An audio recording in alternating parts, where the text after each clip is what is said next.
Hello, guys, and welcome back to another episode of Brotherly Love in the District. Tristan here, along with Jacob, and Jacob's going to go ahead and tell you guys what we're going to get into today.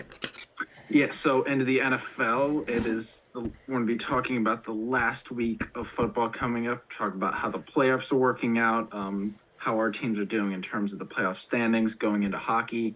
Both of our teams have actually been playing pretty well as of recently, and then finally a few anecdotes about baseball. The Phillies have picked up a few more players, so let's get right into it.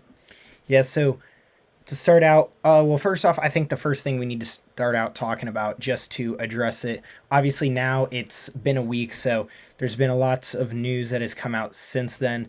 So it's not as, hard hitting as it was, but obviously, uh, we all have and still have Damar Hamlin's family and him in our prayers and thoughts as the collapsing of him on the field on Monday night. And that just as a whole, I think the entire country, the all the sports communities, everyone just kind of went into shock and all united behind him. So that was really cool to see everyone unite behind him and show that it's a little bit more than just a game, and how we need to, just it's more than football, sometimes, and you gotta show that, because I mean, you saw with the people's faces, especially on the Bills, how hard it is to see basically a brother go down. So Yeah. it's really hard. You saw even the Bengals come over and supporting them. So, but luckily now he's off life support. He's now fully functional by himself, just trying to heal up a little bit more. He's breathing on his own, talking on his own. FaceTimed with the Bills on Friday and saw his teammates, his brothers, and told him he loved him and everything. And so yeah, that's huge. And obviously the support coming from the rest of the country, as his toy drive is now up over 8 million. Yeah, And so that's one it's of the good things that I think that's come out of that is now obviously we know that he's okay. He's going to be okay. He's probably going to play in the future if everything's okay internally with his heart. But yeah, it was just cool to see that even in a world that's considered as divided as it is, it was still good to see how pretty much every single team from every single sport came together and supported him. Every single team in the NFL posted something about Damar Hamlin. Even teams in other sports were doing things for him. For example, when the not Bills, Sabres played the Caps. Caps and Sabres played, all the Sabres players came in with Damar Hamlin shirts, and then the Caps did a tribute. Um, Even this week, Washington on the 30-yard line mark, they outline the three for Damar Hamlin. So that's cool to see. That some good did come out of it, and it's obviously amazing to see that he's okay. And just a scary hit. That's 1 million thing. Yeah, just to kind of clarify what happened, it's not something that you're going to see every day. I mean, it No. was just you got hit in the right spot at the right time, and it kind of essentially sent a shockwave through his chest that resulted in his heart to stop beating. So, I mean, it's something that isn't really going to happen often. It's a 1 in a million chance, because it has to be the perfect spot at the perfect time. And unfortunately for him, that was it on Monday night. Obviously, everyone knows the threat that you have playing football and many other sports. Is Chris Pronger was another guy who went through this exact same thing back in '98. He took a puck to the chest, had the exact same thing happen to him where he collapsed on the ice and his heart stops beating, but was able to come back, and he ended up playing 4 days later. So I'm hoping we get to see Damar Hamlin back on the Yeah, me field too. for this season, And especially even with since he's starting this season now with yeah, Micah Hyde injured. So I mean, this is like the biggest. This is the biggest season of his career. even with the NFL, you can see a few freak entries like that. Do you remember when Phil Simms' son had internal bleeding? I do Um, not. well, might have been Phil Simms' son, but it was a quarterback for the Bucks who got hit like up under his pads, where his or Yeah, where your wherever ribs and everything is. Yeah. yeah, and it was just some of those 1 in a million injuries can happen, and it's just a part of the sport. But credit to the medical team for Damar Hamlin, because they're able to get out on the field quick and resuscitate him. And So I good heard for them. I heard something say earlier, like the NFL is so, I mean, obviously since they know how dangerous of a game it is, they have everyone on standby, trainers, uh ER ambulance, everything on site just in case something like this were to happen. And they were saying, and when they said it, I actually kind of agreed with them.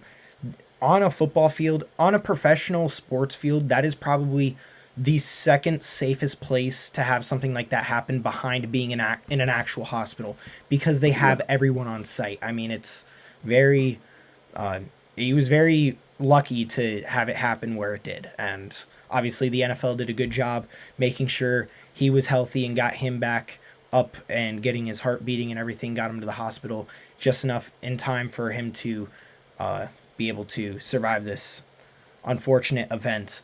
And obviously, that led to the cancellation of the game, which has now been approved. I'm going to kind of transition to that. The cancellation of the game has now been approved, so the Bengals and the Bills will not be playing at all this season. Roger Goodell has said that with the with that game trying to be made up, it's so late in the season that there's really no way that they could pull it off. So they're not going to play that game, and instead they're going to have the AFC Championship game at a neutral site if the Chiefs and Bills or Chiefs and Bengals or Bills and Bengals play in the AFC Championship game against each other. Uh, it's it's a lot to go over, but essentially what's going to happen is, just from what I read and trying to sum it up the best way I can, what's essentially going to happen is they're going to play out this week and they're going to seed the playoffs accordingly. Now, what I think is going to happen with that is I think the Chiefs are automatically going to be the one seed, because they're going to have a they're going to have that they're going to win tonight. If the game's not already over, they're going to win. I uh think it is I think already. I think you're right. So the game's over. They won. So they are 14-3. The Bills can potentially be 13-3, maybe 12-4. But either way, they're still going to be in the top three seeds. And depending on how the Bengals Ravens game comes out, they'll be a top three seed. Which actually I think I saw something that said they're they're going to do what I said in our predictions podcast, where they're going to go off points percentage. So say Yes. even if the Bengals were to lose, they're technically still going to win the division because they're going to have a better points Win percentage than percentage. the Ravens. So win percentage. I'm sorry, I've been Yeah. hockey's in my brain, I guess. But they're going to have a better win percentage. So I think the Bengals have now locked up the NFC North with that cancellation, which kind of screws over the Ravens, which is rough, but it'll all depend on what happens next week anyway. So that'll be affected there. And then once they get to the AFC Championship, like I said, if any of those three scenarios were to happen, since all three of those teams had a a potential chance to get that first seed, I think it's just going to go to the Chiefs, and the Chiefs are going to get that bye week because the Bills and the Bengals already got a bye week in essence, because they only played 10 minutes of the game and they didn't have to finish it out. So they already had a bye week. So I think that's how it's going to go on. They're going to have a neutral site for the AFC Championship game, as long as there's no random games going on in there, random two teams getting in there, and that is going to be how that all plays out. So AFC, little scrambled up now, a little confusing. I didn't get to. I was reading it and I was getting a little confused by all the scenarios, but that is essentially what I took it as, and I think the easiest way to explain it. So that's what's going to happen for the AFC playoffs. So they're not moving anything back. They're canceling the game and a potential neutral site for the AFC Championship.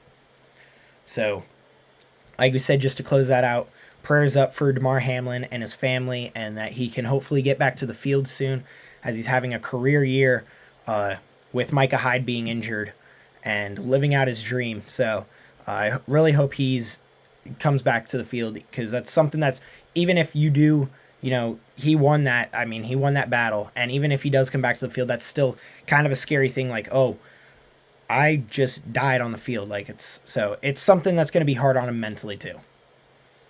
Yeah, that has to be in his head, but hopefully he's able to overcome that. There's no like residual health concerns. And on the AFC Championship thing, I think it's very likely that it's going to be at a neutral site They already because approved it. It's already been yeah, approved. no, So, meaning that I oh, just think the a teams that are going to get there. combination. Yeah, I think those combination of the teams are going to get into it because in the AFC, who's going to be a real challenge those three teams, I don't know. I would Barring agree. barring any like major upsets, I can see it easily being a combination of one of those three teams. And if it is, what is the neutral site going to be? I don't think they've determined that yet. I think that's still up for debate. But Just for like the heck of it, they should just move it to the crappiest stadium in the league. Put it at FedEx. I We think need it. I think they'll probably base it off of like who's in there and try to choose something in the middle, so neither team is traveling too Or they're far. just gonna. I believe they're gonna choose just one of like the really new stadiums. Like I think it could be at Vegas. Where's the Super Bowl this season? Oh, it's at Um SoFi. yes. I believe it's at SoFi. So maybe they choose something out closer to Los Angeles. Yeah. Oh wait, no, So because they have the 2 week break, so it won't really matter. well, Yeah, I can see it being at Vegas in terms of I think the gate would be huge. Obviously, Vegas is a huge, very advanced stadium, so that's my guess as to where it's going to be. but yeah, that is the news on that. So AFC kind of in a jumble right now, but moving on to the NFC and both all these games now affecting the playoff picture. Let's start with the Washington game where Washington has now been eliminated from the playoffs with their loss and I believe a Green Bay win that helped the Mm-hmm. elimination of the Commanders last week. And before I talk about the whole Ron Rivera thing, I think that's the biggest looming thing I think we're going to talk about. Carson Wentz. I mean, I'm not understood maybe based off of like him personally in terms of just the pure talent he has. He's a better thrower and all that yada yada, but you need to look at context because that contributes a lot more as well. The team just simply played better with Heineke, and that's it's a proven fact. There's no other way to dispute that, and yet he just did not play good. He threw three really bad interceptions. Robinson was able to get going because he's a beast, not because he had the best blocking. He only averaged 3.6 per carry, but our protection schemes overall were just bad, passing and running. So that was a failure there. Offense was just awful, and the defense played bad too, but I don't really blame them because they've been bailing us out pretty much the entire season, and we can't expect them to do that every single week. There's bound to be a few weeks where something like this happens, where they just don't scheme right, they can't get anything going, or whatever, and your offense has to be there to pick up the slack.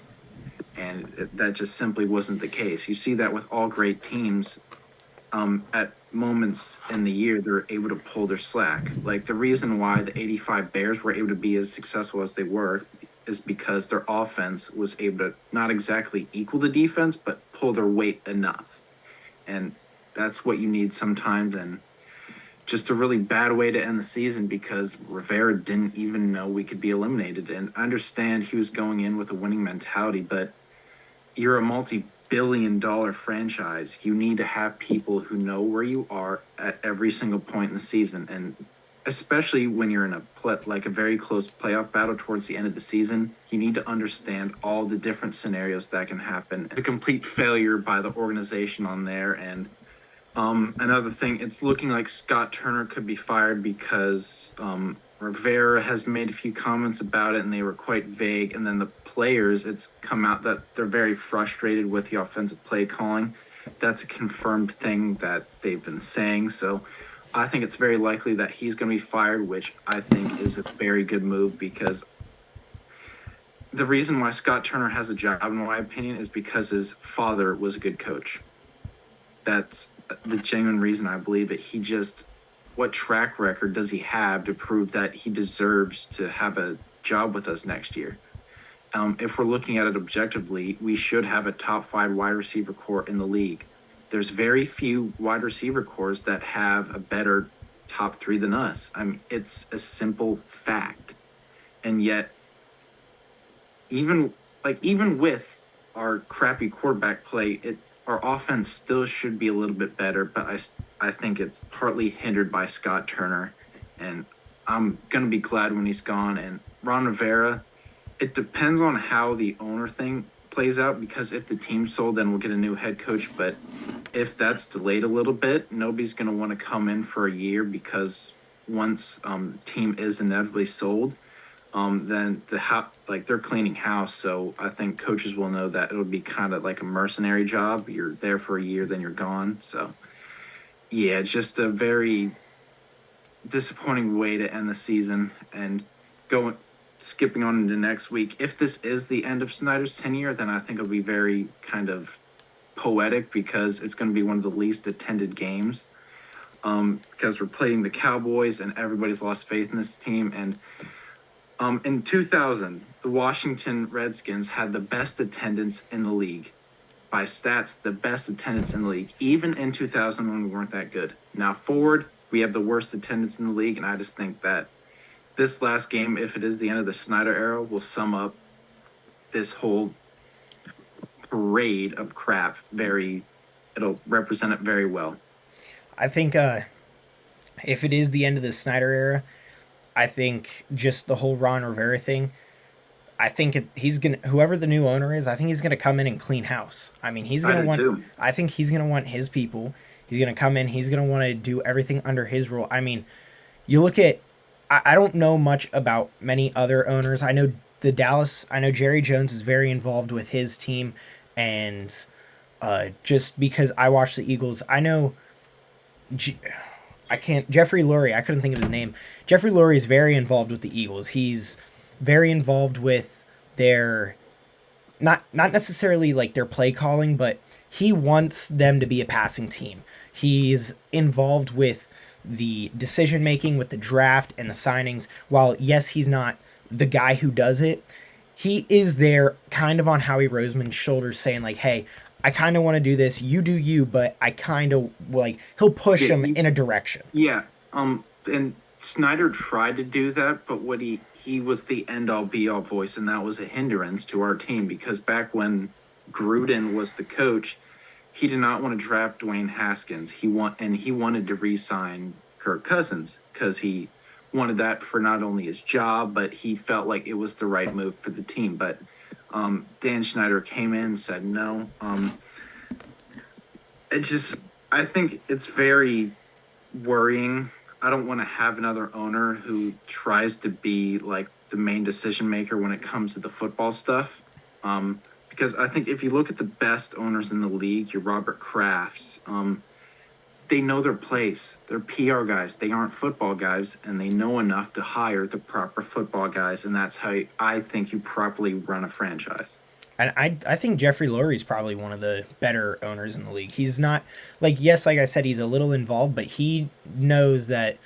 I mean, we've seen what Howie Roseman has done year in year out. Yeah, Yes, Howie Roseman, he understands enough to let the football guys do their job. and while Howie Roseman has his years where he's not the greatest, I mean, look at what he's done this season. This season, how he Yeah, got AJ Brown from the Titans, who knows? I mean, he's very good at what he does, and so while Jeffrey Lurie wants to kind of put his voice in, he knows that he's not going to be the end all say all, and I don't think he yeah, wants that. that's a good thing, and he has a proper GM, unlike Washington.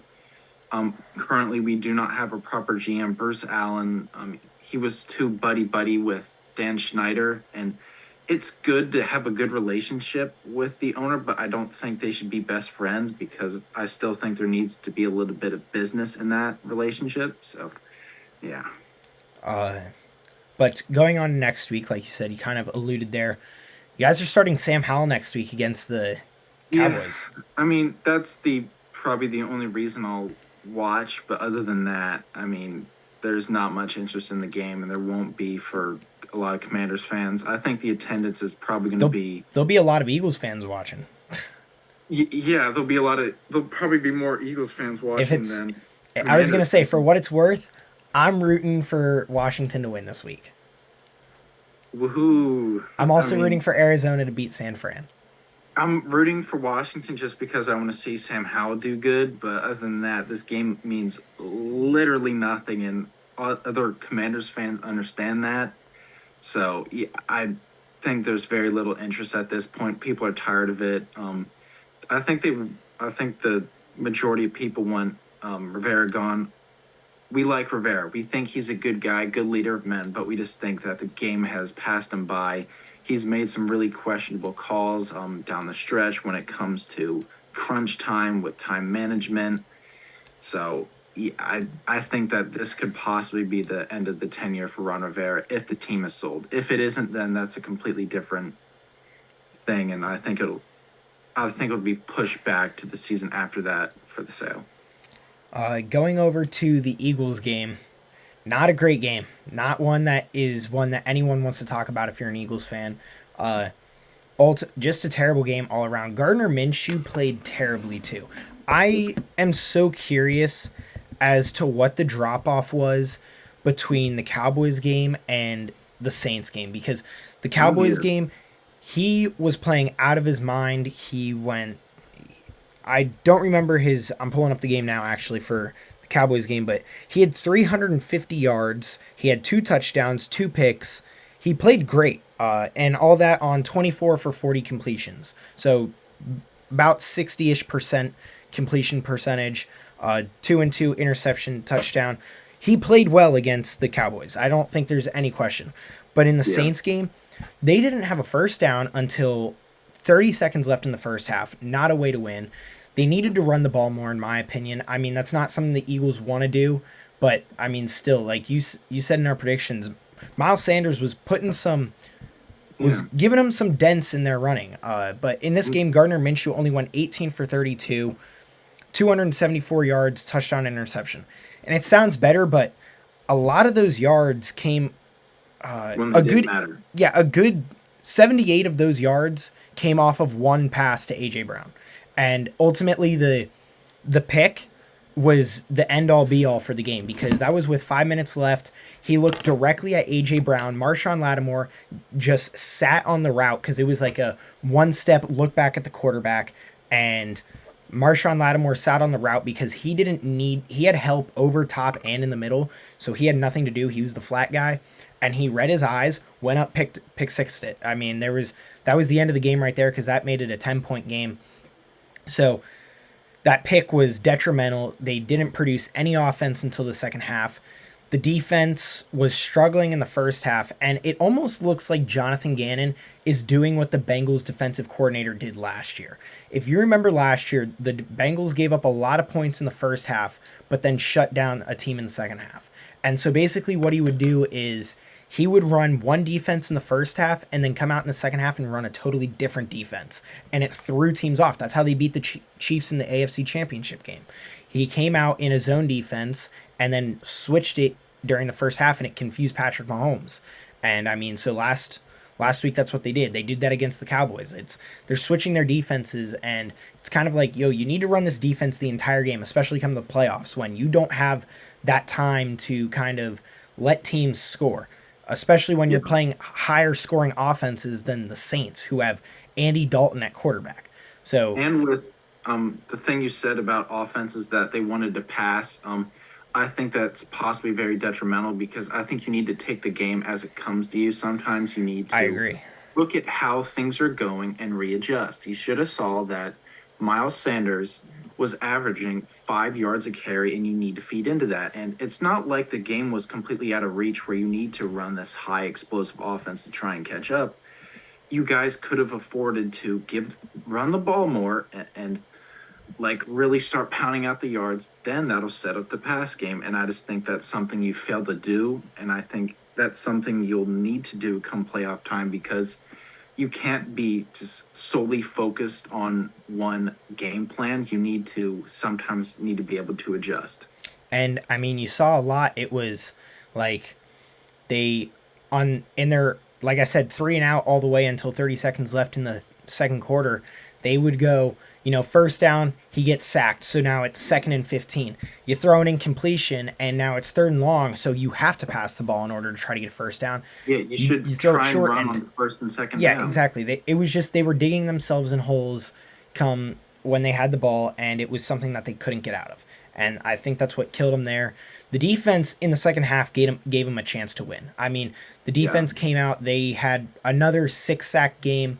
Brandon Graham now has 11 sacks, which makes the Eagles the first team in NFL history to have four players with at least 10 sacks on the same team. So I believe it's Brandon Graham, Josh Sweat, Hassan Reddick, and maybe Javon Hargrave or Fletcher Cox. I will double check that right now, but That's a pretty impressive stat considering like the great defensive lines we've seen over the years, whether it's the Purple People Eaters or the Steel Curtain. I'm surprised that and they're it's never happened before. I think they're only I may be off by one or two sacks, but I believe they're only 4 sacks behind the 85 Bears for the most sacks in a single season by a team.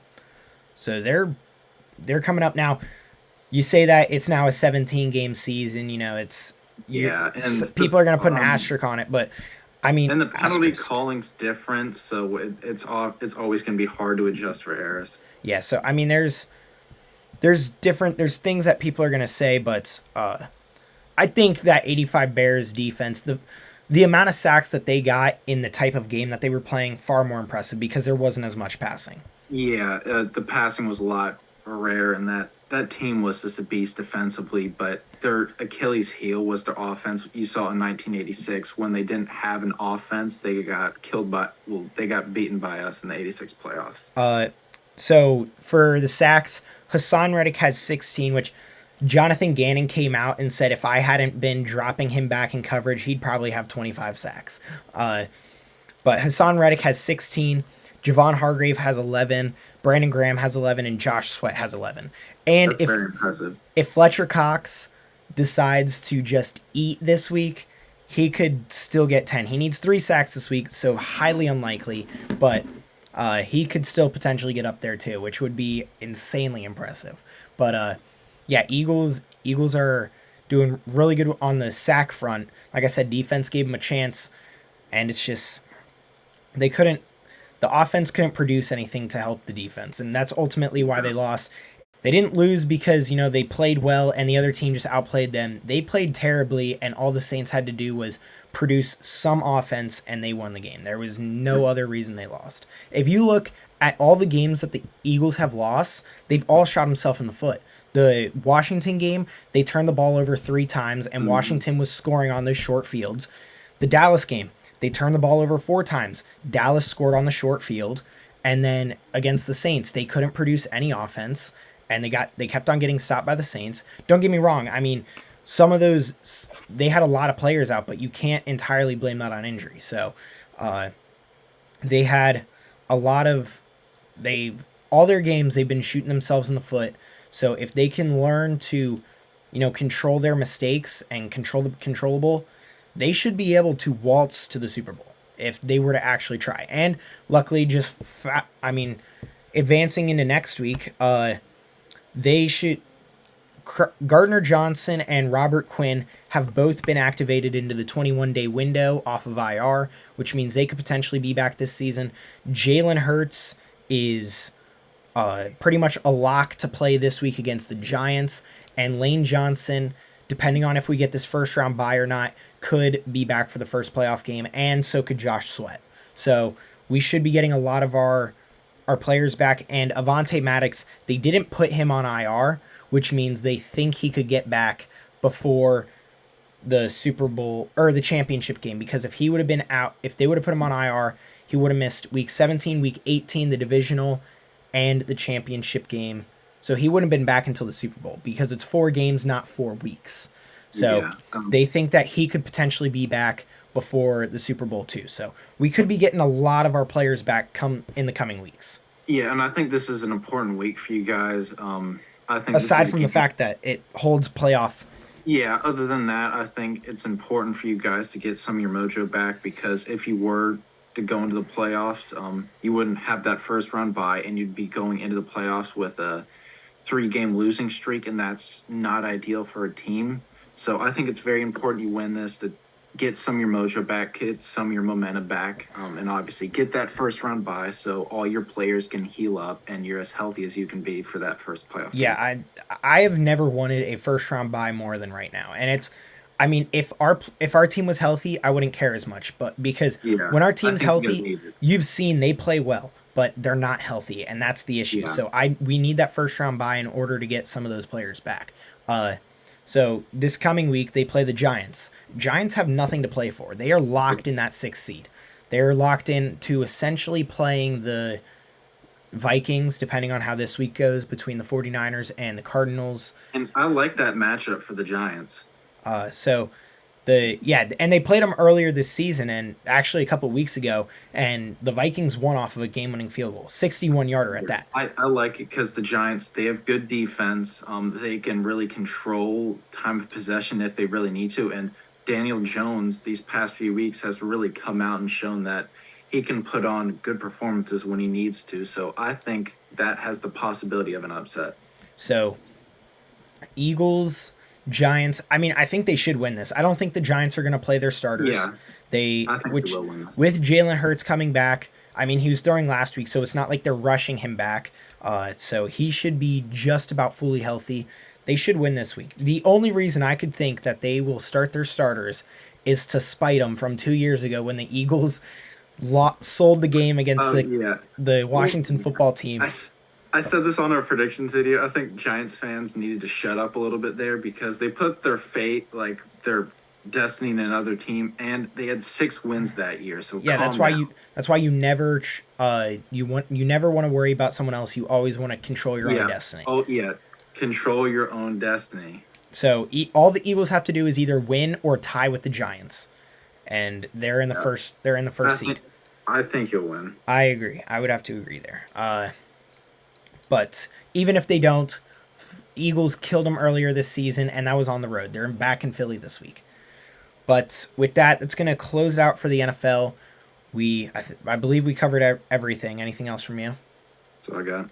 All right, so we are going to advance over to the NHL. And just because it's been the same stuff we've been going over, I'm going to start with the Flyers. And actually, I mean, it's not entirely the same because the Flyers at this point are now on a 4-game winning streak. It started just before. Actually, I lied. It started just after Christmas. They went on a California road trip. They swept that and played Arizona this past week, this on Monday, and beat them. So they're scoring some goals. They're up on 4 goals for the past couple of weeks, and they're producing some offense. Travis Konechny. Did you see the All-Star votes? No. Kevin Hayes got in over Travis Konechny on the All-Star votes, which makes absolutely no sense to me. Why did Kevin Hayes get in? I mean, it's not like Kevin Hayes is having a bad season, but Travis Konechny is flying right now. There is no reason that Travis Konechny should not have been voted in off the get-go. But over the past couple of games, the Flyers just barely lost to the Hurricanes 6-5, and then they went on that streak. They beat the Sharks 4-3, and that was a comeback win. They beat. I think I'm missing a game here on ESPN that I'm looking at. But they beat the Ducks and they beat the Coyotes, which I'm aware is only 3. Unless I did my math wrong and they didn't win 4, but they're on a win streak, and that is the whole point that I'm talking about this, because that's something they haven't done this year. They had won 3 games in a row earlier this season, but yes, the Kings. They beat the Kings on New Year's Eve. So they went San Jose, Kings, Anaheim. They swept California and then came back home, played Arizona, and won 6-2. All those games, they scored at least 4 goals against something that they haven't been able to do this season. Travis Konechny is on a huge, I believe, a 7-game point streak. So the Flyers offense as a whole is clicking. Sam Erson, who was filling in for Carter Hart quite a bit because Carter Hart went on IR, he's been playing out of his mind after he had a rough game against the Hurricanes. So right now the team's looking good. They're clicking, and it almost seems like they're trying to just get slightly out of the way from trying to draft Connor Bedard, who had an amazing World Juniors. It kind of reminds me of what the Eagles did way back in the day. It was going to be the O.J. Simpson year. You guys were undoubtedly the worst team in the league, but then you guys decided to win a few games for some reason. and Bills moved in front of you guys, it kind of reminds me of that That's situation. what the Jags just had that the other season happen with them. They were gonna they were supposed to pick one, or I guess it was another team who was supposed to pick first. I think it was the Jets. Yeah, it was that season when the Jets drafted Yeah. Zach Wilson. The Jets were the undoubtedly the worst team, and then they won like one or two games, They and the decided to Jags just win pulled for no ahead for the reason. first pick. Yeah, but I don't understand why Konechny's not in because he has 40 points in 33 games. Hayes has 35 and 38. So I'm not And sure I Kevin understand. Hayes has been benched for two-third periods and a game, and it's not like he was hurt; it's a healthy scratch. So he is having something go on with John Tortorella. They're not on the same page at some point, which they're going to need to figure out because Kevin Hayes is kind of locked into a contract for a bit.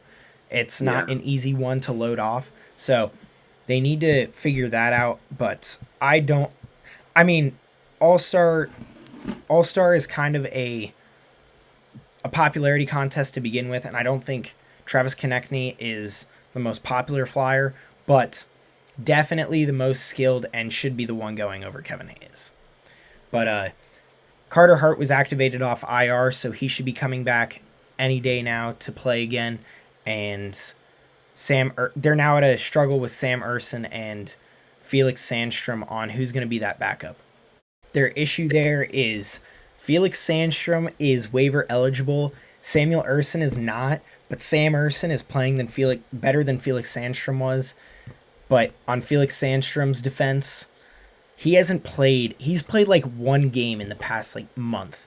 They have not been using Felix Sandstrom a lot. So they've got a little bit of a goalie controversy there, but in a good way because it looks like one of these guys are going to be able to be Carter Hart's backup for quite a while. They're not in a starting role that they want a starting role because they're good.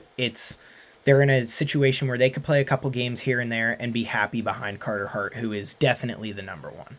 But other than that, I mean, nothing more going on with the Flyers. Cam Atkinson is out for the rest of the season, which I believe I mentioned last week. So nothing entirely new coming from the Flyers' end. Yeah. So going on to the Caps, more good news compared to what was happening earlier in the season. I still agree with some of the things I said earlier in the season. I do think that this team is possibly coming to an end, and I think some changes need to be made. But let's not focus on that. Let's focus on the positives. Uh, we beat the Canadians 9-2. We lost to the Sabres 5-4 in overtime, and that game we just ran into a hot Tage Thompson. He had a hat trick along with a 6 Panorama assist. So there was nothing I think we can really do in that game. Tage Thompson was just playing out of his mind, and he's turning into one of my favorite players to watch. He's so fun. He's a big dude, but he's fast, skilled. So anyway, we beat the Jackets 6-2, and yesterday it was our first regular loss in over like 20 something games, I believe, or is 20 something days. It was our first regulation loss. We lost to the Predators 3-2, but more good news. Nicholas Backstrom and Tom Wilson are playing their first games of the season tomorrow against the Blue Jackets, so that's huge. And considering how hot we've been in the last, I'd say, month or so, we're up to the fourth in the Metro, and those two guys could give us a real big boost with getting Backstrom and Wilson back, and because Backstrom is back, Ryan Strome is going to be moved to the wing, so he's going to be our utility guy. So we got some things are starting to finally look up for us. And Alex Ovechkin obviously was elected to the All-Star game. If he'll play it, who knows? Because he typically, well, in the past few years, he likes to treat it as kind of a rest week.